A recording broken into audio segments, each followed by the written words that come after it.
नमस्कार मित्रांनो, मी आहे श्रीधर आणि जी के जुके या युट्यूब चॅनलवर तुम्हा सर्वांचं स्वागत करत आहे. मित्रांनो, आजच्या व्हिडिओमध्ये आपण पाहणार आहोत की बांधकाम कामगार योजनेमध्ये बांधकाम कामगारांसाठी नोंदीत बांधकाम कामगारांसाठी 2 लाख रुपयाचं अर्थसहाय्य हे आता या योजनेमार्फत मिळणार आहे. परंतु मित्रांनो, हे 2 लाख रुपये कोणत्या बांधकाम कामगारांना मिळणार आहेत, त्याच्या अटी व शर्ती काय आहेत, पात्रता काय आहे, हे मी तुम्हाला व्हिडिओमध्ये शेवटी सांगणार आहे. त्यामुळे व्हिडिओ स्किप न करता मित्रांनो संपूर्ण व्हिडिओ पहा, जेणेकरून या योजनेची ए टू झेड माहिती, संपूर्ण माहिती तुम्हाला मिळेल. चला तर मग पाहूया व्हिडिओमध्ये कसा हा फॉर्म भरायचा आहे तो. त्यासाठी सर्वात आधी गुगलवर यायचं आहे मित्रांनो. गुगलवर आल्याच्या नंतर तुम्हाला बांधकाम कामगार असं टाईप करायचं आहे. टाईप केल्याच्या नंतर एक नवीन इंटरफेस त्या ठिकाणी तुम्हाला दिसून येईल मित्रांनो.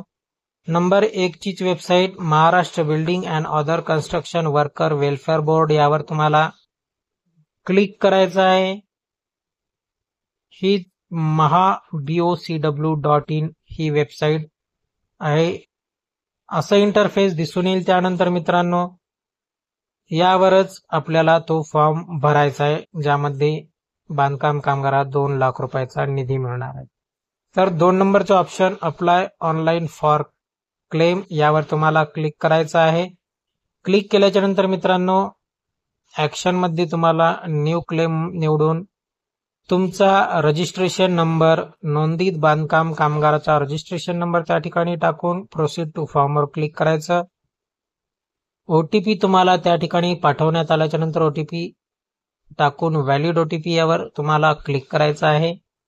त्यानंतर तुमची प्रोफाईल ओपन होईल मित्रांनो. अशा प्रकारे प्रोफाईल ओपन झाल्याच्या नंतर तुम्हाला त्या ठिकाणी खाली स्क्रोल डाऊन करून IFSC कोड त्या ठिकाणी टाकायचा आहे तुमच्या बँकेचा. ज्या बँकेत तुमचं खातं आहे तो IFSC कोड टाकायचा आहे. IFSC कोड टाकल्याच्या नंतर बँकेचे नाव, ब्रांच शाखा, बँकेची पत्ता हे ऑटोमॅटिक त्या ठिकाणी येऊन जाईल मित्रांनो. त्यानंतर तुम्हाला तुमचं अकाउंट नंबर, खाते क्रमांक त्या ठिकाणी टाकायचा आहे. त्यानंतर कन्फर्म अकाउंट नंबर, परत एकदा तोच अकाउंट नंबर तुम्हाला त्या ठिकाणी टाकून द्यायचा आहे. अकाउंट नंबर टाकून दिल्याच्या नंतर अकाउंट नंबर मॅच ग्रीन मध्ये त्या ठिकाणी दिसून येईल तुम्हाला.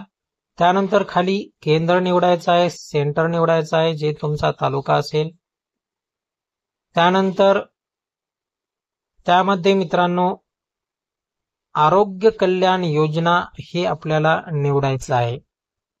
मित्रांनो आरोग्य कल्याण योजनेनुसार ज्या कामगाराला 75% अपंगत्व आलेलं आहे अशा कामगारासाठी ही 2 लाख रुपयाची मदत शासनातर्फे मिळणार आहे. तोच फॉर्म कशा प्रकारे भरायचा आपण आजच्या व्हिडिओमध्ये पाहत आहोत.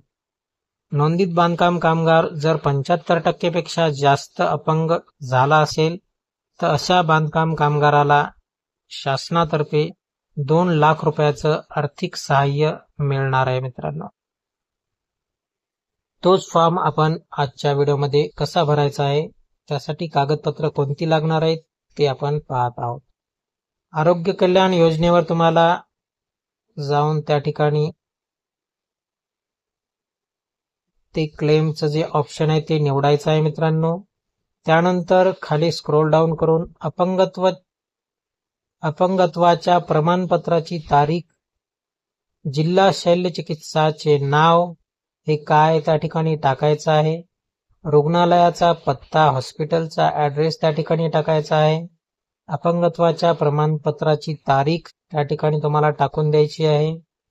त्यानंतर अपंगत्वाचा प्रकार देखील तुम्हाला टाकायचा आहे. त्यानंतर खाली 2 MBच्या आत तुम्हाला डॉक्युमेंट अपलोड करायचे आहेत. फक्त 3 डॉक्युमेंट तुम्हाला लागणार आहेत. ते कोणते कोणते आहेत तर नंबर 1 ला मित्रांनो 75% अपंगत्व असल्याचे जिल्हा शल्य चिकित्सक प्रमाणपत्र तुम्हाला अपलोड करायचे आहे. त्यानंतर राशन कार्ड म्हणजे शिधापत्रिका तुम्हाला अपलोड करायची आहे मित्रांनो. त्यानंतर बँकेचे पासबुक देखील त्या ठिकाणी अपलोड करायचे आहे. डॉक्युमेंट व्हेरीफाय या बटनवर क्लिक करून तुम्ही खाली तुमची जी सुविधा केंद्राला भेट देण्याची तारीख त्या ठिकाणी निवडू शकता. कामगार सुविधा केंद्र, बांधकाम कामगार कार्यालय ऑफिस या ठिकाणी भेट देण्यासाठी तुम्ही त्या ठिकाणी डेट निवडू शकता. मित्रांनो, येल्लो हा कलर दिनांक कोटा पूर्ण असल्याची निशाणी आहे. लाल हा शासकीय सुट्टी आणि ग्रीन हा मिळालेले दिनांक आहे. मित्रांनो, ज्या ठिकाणी कोटा उपलब्ध आहे आणि उपलब्ध नसल्याचं जे आहे ते उपलब्ध असल्याचं. त्यानंतर मित्रांनो, खाली स्क्रोल डाऊन करून डायलॉग बॉक्सवर क्लिक करून हा क्लेम तुम्हाला सबमिट करायचा आहे. सबमिट केल्याच्या नंतर तुम्हाला एक एनरोलमेंट नंबर येऊन जाईल मित्रांनो. त्यानंतर तो नंबर नोट डाऊन करून तुम्ही प्रिंट अपॉइंटमेंट लेटर, जी खाली ऑप्शन दिसत आहे यावर तुम्हाला क्लिक करून अपॉइंटमेंट लेटर डाउनलोड करून प्रिंट करून घ्यायची आहे मित्रांनो. त्यानंतर जी तुम्ही तारीख निवडली होती त्या तारखेला तुम्हाला कामगार सुविधा केंद्राला जाऊन भेट द्यायची आहे आणि वरती जे आपण ओरिजिनल डॉक्युमेंट अपलोड केलेले आहेत ते सोबत घेऊन जायचे आहे आणि त्या ठिकाणी दाखवून तुमचा फॉर्म हा व्हेरीफाय होईल. अशी माहिती आजच्या व्हिडिओमध्ये आपण पाहिली आहे मित्रांनो. व्हिडिओ कसा वाटला नक्की कमेंट करून सांगा. तुमचे काही प्रश्न असतील तर विचारण्याचा प्रयत्न करा. तुमच्या प्रश्नाची नक्की उत्तर देणे आम्ही मित्रांनो भेटूया पुढच्या व्हिडिओमध्ये. या ठिकाणी आजचा व्हिडिओ थांबत आहे. जय हिंद, जय महाराष्ट्र. भेटूया पुढच्या व्हिडिओमध्ये.